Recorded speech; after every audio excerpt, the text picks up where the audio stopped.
गरम रंग बिरंगे स्वेटर ले लो। आओ पक्षियों, स्वेटर ले लो।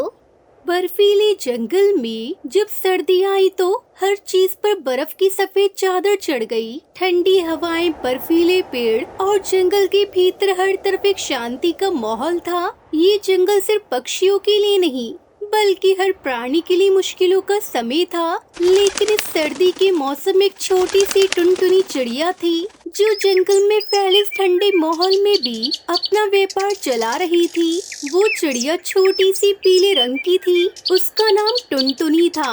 वो सर्दियों में ऊनी कपड़े बेचती थी। उसने अपने छोटे से घर में कई तरह की ऊनी स्वेटर, मफलर, ड्रेसेस बनाए थे जिन्हें वो जंगल में जाकर बेचती थी। उसी जंगल में कालू कौवा रहता था। कालू मामा एक ऊंचे कद के और दुष्मिजाज के कौवे थे। वो टुनटुनी की मेहनत से नफरत करते थे और उसकी परेशानियां बढ़ाने का कोई मौका नहीं छोड़ते थे। वो उसे कहते थे, टुनटुनी, तुम तो बहुत ही मेहनती हो। ये सर्दी का मौसम तुम्हारे लिए कितना मुश्किल होता होगा।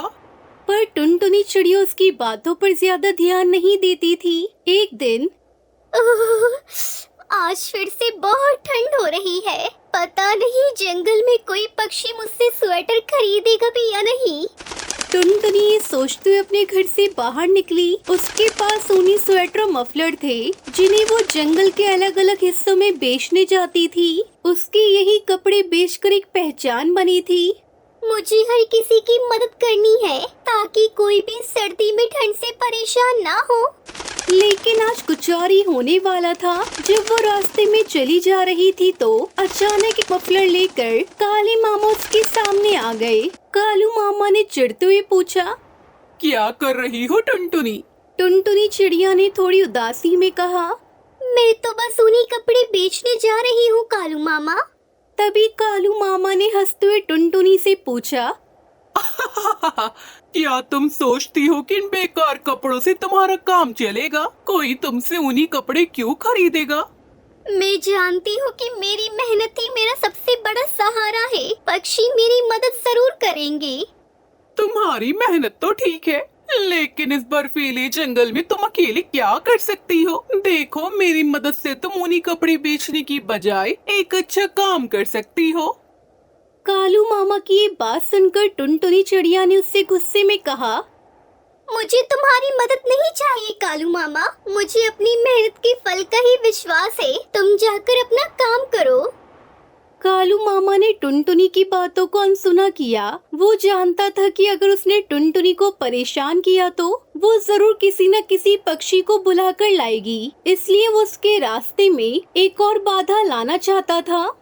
अरे टुनटुनी, तुम ये मत समझो कि तुम अकेली हो। मुझे लगता है कि तुम यहाँ से निकल जाओ। तुम और तुम्हारी ऊनी कपड़े बेचने की दुकान सब बेकार है। कालू मामा ने मनी मन योजना बनाई और उड़कर टुनटुनी की दुकान तक पहुंचने का फैसला किया और उसकी दुकान को जाकर बर्बाद कर दिया। जब टुनटुनी वहां पहुंची तो वहां का नजारा देखकर वो दंग रह गई। कालू मामा, तुमने ये क्या किया? ये मैंने तुम्हारी मेहनत को देखकर किया। अब तुम देखना कि तुम्हें किस तरह मदद मिलती है। कालू मामा अपनी चाल में कामयाब हो गया था। ये सब देखकर टुनटुनी को बहुत गुस्सा आया, लेकिन वो हार मानने वाली नहीं थी। मैं अपनी मेहनत से हार नहीं मान सकती। मुझे सब कुछ पहले जैसा करना होगा। वो बिना किसी डर के अपने रास्ते पर चलती रही और जंगल के अंदर हर घर में जाकर अपनी दुकान लगाती रही। उसकी आंखों में उम्मीद थी और दिल में विश्वास था कि उसकी मेहनत एक दिन रंग लाएगी। मुझे अपना रास्ता खुद बनाना है। टुनटुनी ने दृढ़ निश्चय के साथ सोचा। वो हर एक घर में जाती, पक्षियों को ऊनी कपड़े दिखाती और अपनी सारी ताकत लगा देती थी। कभी कभी वो ठंड से कांपती, लेकिन उसने हार नहीं मानी। कालू मामा ने जब देखा कि टुनटुनी की मेहनत आखिरकार रंग ला रही थी तो वो बहुत चौंका। धीरे धीरे टुनटुनी के पास बहुत सारे ग्राहक आने लगे थे। जंगल के सारे पक्षी उसी से ही ऊनी कपड़े लेने लगे थे। कालू मामा को समझ में आ गया था कि वो टुनटुनी को तंग करके क्या हासिल करना चाहता था। क्या ये सच है या कोई सपना कि वो अपनी मेहनत से इतना कुछ हासिल कर सकती है? मैंने तो उसे कितनी बार हराने की कोशिश की, लेकिन वो फिर भी नहीं हारी। उसे एहसास हुआ कि वो गलत था और टुनटुनी चिड़िया के पास वो माफी मांगने गया। टुनटुनी, मैं तुम्हारी मेहनत को समझता हूँ, अब तो मुझे माफ कर दो। कालू मामा ने ये बात पछतावे के साथ कही। तुम्हारा पछतावा मुझे नहीं चाहिए कालू मामा, तुमने मुझे बहुत तकलीफ दी, लेकिन मुझे सिखाया कि कोई भी काम मेहनत के बिना नहीं होता और एक बार हम जो ठान ले वो हम पूरा कर सकते हैं। टुनटुनी चिड़िया की मेहनत ने साबित कर दिया था कि अगर आप अपने लक्ष्य के प्रति सच्चे और मेहनती हैं तो किसी भी कठिनाई को पार किया जा सकता है। कालू मामा ने भी समझ लिया कि किसी की मेहनत को कभी कम नहीं आंकना चाहिए। टुनटुनी के स्वेटर और मफलर जंगल के हर पक्षी के लिए गर्मी का कारण बने और कालू मामा ने भी सर्दी में टुनटुनी से ऊनी कपड़े खरीदे। इस कहानी से हमें सीखने को मिलता है कि मेहनत और आत्मविश्वास के साथ कोई भी कठिनाई बड़ी नहीं होती। टुनटुनी की तरह हमें भी अपने सपनों की ओर बढ़ते रहना चाहिए, भले ही रास्ते में कितनी ही मुश्किलें क्यों ना आए।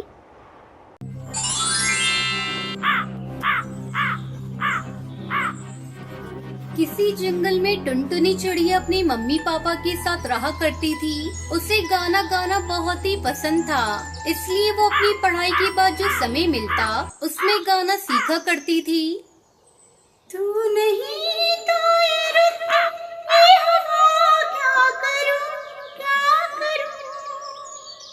तू नहीं तो ये रुत, ये हवा, क्या करूं। दूर तुझसे मेरे बता, क्या करूं, क्या करूं। सुना सुना है जहां, अब जाऊं मैं कहां। बस इतना मुझे बतला जा। भीगा भीगा समा ऐसे में है तू कहां, मेरा दिल पुकारे। एक दिन जब अपनी सिंगिंग क्लास से घर आई तो वो अपनी माँ टोनी से कहती है, अरे अम्मा, मैंने सिंगिंग पूरी सीख ली है। मैं जल्दी अपना सिंगिंग एकेडमी खोलूंगी, जहाँ मैं गरीब बच्चों को बिल्कुल कम फीस में सिंगिंग सिखाऊंगी। टुनटुनी, अब ये सिंगिंग विंगिंग बहुत हो गया। तुझे सिंगिंग बहुत पसंद थी ना, इसलिए मैंने तुझे आज तक सिंगिंग सीखने से मना नहीं किया। लेकिन अब तू बड़ी हो गई है, कुछ ही दिनों बाद तेरी शादी हो जाएगी, फिर तू अपने ससुराल में जाकर सिंगिंग एकेडमी खोलते रहना। तब तक आप लोग कमेंट पे बताएं 76 - 67 कितने होते हैं। नहीं माँ, मैं अभी शादी नहीं करूँगी, मुझे शादी नहीं करनी। खबरदार, जो तूने इस विषय पे एक बात और बोली तो मैंने तेरी शादी के लिए तेरी मासी से कहा है, कोई अच्छा रिश्ता मिलते ही मैं तुम्हारी शादी कर दूंगी। टुनटुनी चुपचाप अपनी माँ की बातों को सुनती रही और कुछ न बोली। जल्दी उसका रिश्ता कालू कौवे से हो जाता है। कालू की शहर में बहुत अच्छी नौकरी थी। एक दिन टुनटुनी अपनी सास के साथ बैठी थी, तभी उसकी सास कहती है, अरे बहू, मैंने सुना है तू शादी के पहले सिंगिंग भी सीखा करती थी। हाँ माँ जी, मैंने सिंगिंग सीखी तो है, क्योंकि मुझे गाना गाना बहुत अच्छा लगता है। मैं सोच रही थी अपना सिंगिंग एकेडमी खोलूं और अपने हुनर को आगे बढ़ाऊं। आपका इतना बड़ा घर है, अगर आपकी आज्ञा हो तो मैं अपना सिंगिंग स्कूल खोल लूं। अरे नहीं नहीं बहू, ये तुम क्या कह रही हो, दोबारा ऐसी बात करना भी मत। तुम्हें बहू बना कर लाए इस घर में, गायिका बनाने के लिए नहीं। मेरा बेटा बहुत अच्छा कमाता है, तुम्हें क्या जरूरत है सिंगिंग स्कूल खोलने की। अब उठो और जाकर मेरे लिए जल्दी से कच्ची चाय बना कर लाओ। तुम्हारी बातें सुनकर मेरे सर में दर्द होने लगा। उस दिन के बाद से टुनटुनी ने सिंगिंग एकेडमी के बारे में बात करना ही छोड़ दिया। इस तरह से समय गुजरने लगा। एक दिन टुनटुनी पर मुसीबतों का पहाड़ टूट पड़ा जब कालू को ऑफिस से घर नहीं लौटा। माँ जी, बहुत देर हो गई, अभी तक ये ऑफिस से घर नहीं आए। मेरा जी बहुत घबरा रहा है, कहीं कोई अनहोनी ना हो गई हो इनके साथ। आप जल्दी जाकर पता करके आइए ना माँ जी। बहू, तो बेकार में जरा सी बात पर परेशान हो जाती है। आ जाएगा कालू, कहीं किसी काम में बिजी हो गया होगा, थोड़ा इंतजार कर ले। इस तरह पूरी रात गुजर जाती है पर कालू घर नहीं लौटता। माँ जी, अब तो आपको इन्हें देखने जाना ही होगा। ठीक है बहू, मैं अभी जाती हूँ, तू हौसला रख। सुंदरी कौवी अपने बेटे को ढूंढने के लिए जाती है तो रास्ते में उसे कालू मरा हुआ पड़ा मिलता है। वो रोती बिलखती घर पहुंचती है। अरे बहू, हम बर्बाद हो गए बहू। मेरा बेटा अब दुनिया में नहीं रहा, अब हमारा क्या होगा बहू? एक ही तो घर में कमाने वाला था, ऊपर वाले ने उसे भी हमसे छीन लिया। माँ जी, आप झूठ बोल रही हैं। ऐसा नहीं हो सकता माँ जी, ये सब क्या हो गया? कालू जी आज बहुत खुश थे, वो मुझसे बाहर घुमाने का वादा करके गए थे। पता नहीं हमारी खुशियों को किसकी नजर लग गई। मैं कैसे जीऊंगी? मेरी तो दुनिया ही उजड़ गई। ऐसे ही कई दिन गुजर गए। बहू, अब रोने धोने से कोई फायदा नहीं, भूखे मरने की नौबत आ गई है। एक दिन मैंने तुझे सिंगिंग करने से मना किया था, लेकिन मुझे लगता है अब तुझे घर खर्च चलाने के लिए गायिका बनना पड़ेगा। मैं तो बूढ़ी हो गई, मुझसे तो कोई काम धंधा नहीं होगा। टुनटुनी अपनी सास की बात मानकर सिंगिंग एकेडमी खोल लेती है और बच्चों को सिंगिंग सिखाने लगती है, जिससे उसकी कुछ आमदनी हो जाती है। इसी तरह दोनों सास बहू खुशी खुशी रहने लगती हैं।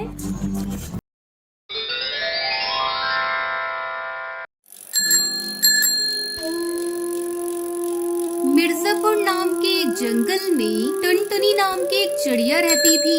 वो अपने माँ बाप के साथ रहती थी। टुनटुनी के पिता खेत में हल चलाने का काम करते थे और टुनटुनी अपने पिता की मदद करती थी। 2 दिन बाद टुनटुनी की कॉलेज फीस देने का समय आ गया था। क्या पैसों का इंतजाम किया है आपने?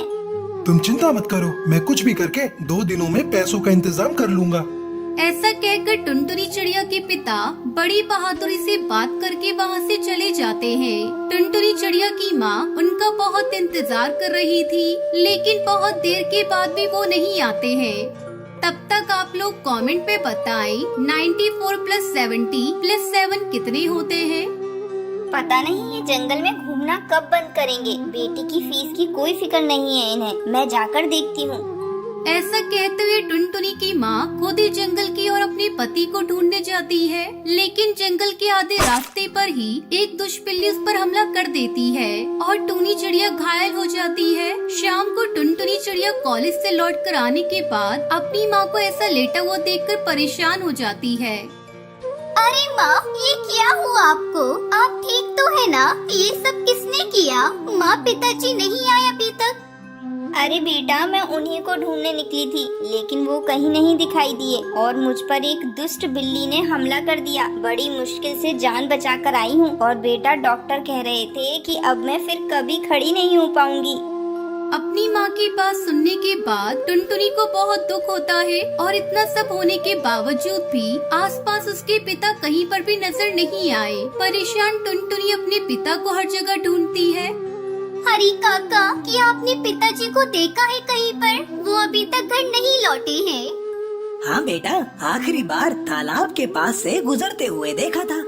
टुनटुनी चिड़िया सीधे तालाब के पास जाकर देखती है। वहाँ पर पानी में डूबकर मरे हुए पिता की लाश उसे नजर आती है। अपने पिता की लाश देखकर टुनटुनी चिड़िया बहुत रोती है। तभी भूरा कबूतर वहाँ आता है और टुनटुनी चिड़िया से कहता है, कुछ पक्षी कह रहे थे कि वो एक चिड़िया के बच्चे को बचाने के लिए पानी में कूदे थे। बच्चा तो बच गया, लेकिन वो नहीं बच पाए। पर पिताजी को तैरना ही नहीं आता था। तुम में से कोई और क्यों नहीं गया पानी में?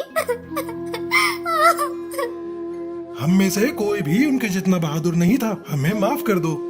ऐसा कहते हुए सारे पक्षी मिलकर टुनटुनी चिड़िया के पिता का अच्छे से अंतिम संस्कार करते हैं। 2 दिन बाद हर अखबार में टुनटुनी चिड़िया के पिता के बारे में खबर आती है। वो देखकर टुनटुनी चिड़िया कहती है, मुझे लगता था कि अखबार वाले हमेशा बकवास खबरें ही डालते हैं, लेकिन सुबह के अखबार में कुछ अच्छी बातें भी होती हैं। ऐसे कहते हुए काफी देर सोचने के बाद टुनटुनी सुबह उठकर अखबार डालने का काम करती है। टुनटुनी हर जंगल और हर घर में घूमकर अखबार डालती है और जल्दी से काम खत्म करके अपनी माँ का ख्याल रखती है। तेरा कॉलेज का क्या हो गया बेटा? तू कॉलेज नहीं जाएगी तो कैसे होगा? स्कूल और कॉलेज में जितना सीखना था सीख लिया माँ। मैंने जो सीखा है उस पर काम करने की बारी है। आप चिंता मत कीजिए, मैं सिर्फ अखबार नहीं डाल रही हूँ, अखबार लिखकर बेचने की भी कोशिश कर रही हूँ। टुनटुनी चिड़िया अखबार डालते हुए अखबार के लिए कुछ लिखकर भेजने का काम भी कर रही थी, लेकिन उसकी कहानियों को अखबार वाले मौका नहीं दे रहे थे। एक दिन कालू नाम का एक कौवा टुनटुनी चिड़िया को अखबार डालते हुए देखता है और उससे कहता है, मैं तुम्हें 2 साल से अखबार डालते हुए देख रहा हूँ और तुम अपनी कहानी भी लिख रही हो। मैं एक सेठ को जानता हूँ, तुम चाहो तो अपनी कहानी उनके अखबार में छपवा दो। वैसे भी उन पर अभी कोई कहानी नहीं है। ठीक है कालू भैया, मैं अपनी कहानी देने को तैयार हूँ। अखबार वाले को कोई खबर न मिलने पर वो टुनटुनी चिड़िया की कहानी को अखबार में छपवा देता है। सभी पक्षियों को टुनटुनी की कहानी बहुत पसंद आती है और फिर कड़कनाथ से टुनटुनी चिड़िया को एक अच्छी नौकरी भी देता है। अपना अखबार नंबर 1 ना सही ठीक ठाक चले, ऐसे कहानियाँ लिखो। आप चिंता मत कीजिए सेठ जी, मैं 2 साल से अखबार पढ़ने वालों को देख रही हूँ। मुझे पता है उन्हें क्या पढ़ना पसंद है। ऐसा कहते हुए अपनी नौकरी अच्छे से करते हुए टुनटुनी ठीक ठाक पैसे कमा कर अपनी माँ के साथ खुशी खुशी रहने लगती है।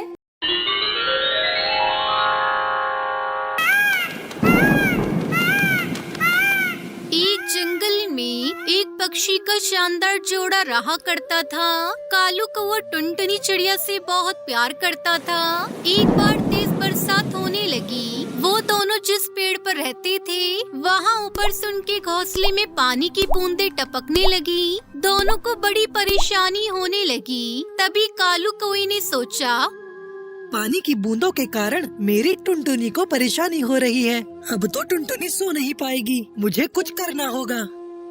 दोस्तों, कल की वीडियो में आपने इतने कम लाइक क्यों किए? मुझे बहुत बुरा लगता है। दोस्तों, जब मैं आपके कहने पर कहानी बनाती हूँ और आप बहुत कम लाइक करते हो, और जब आप कम लाइक करते हो तो मुझे वीडियो बनाने का बिल्कुल भी मन नहीं करता है। तो प्लीज दोस्तों, अब इस वीडियो पर जाकर लाइक कर दो।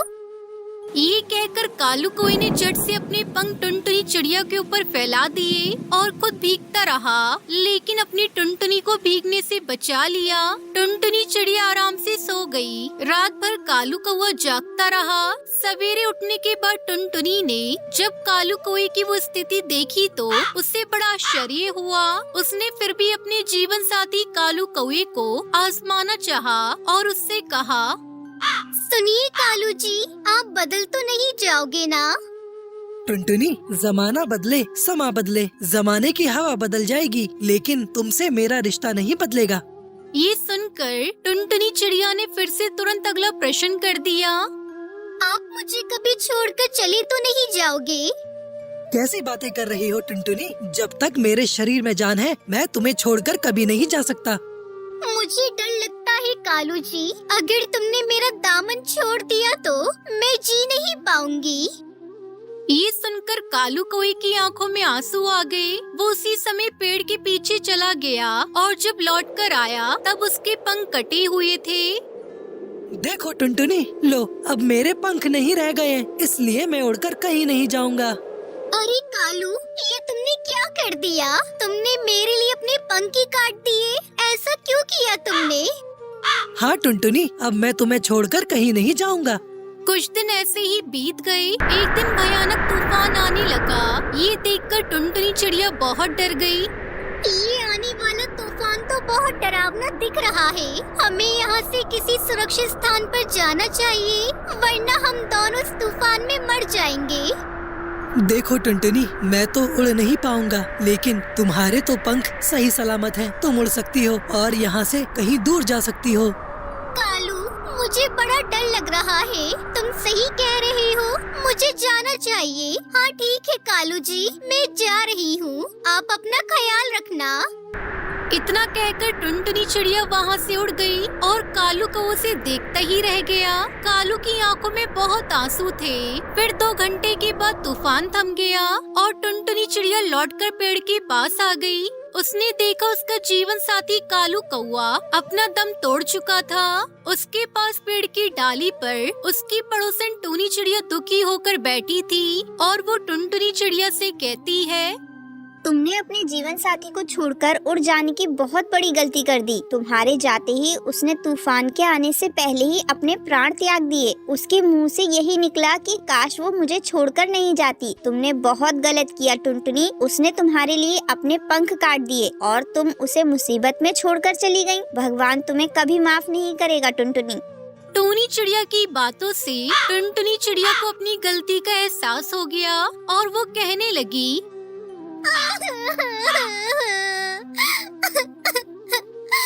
ये मुझसे क्या हो गया? इतनी बड़ी गलती कैसे हो गई मुझसे?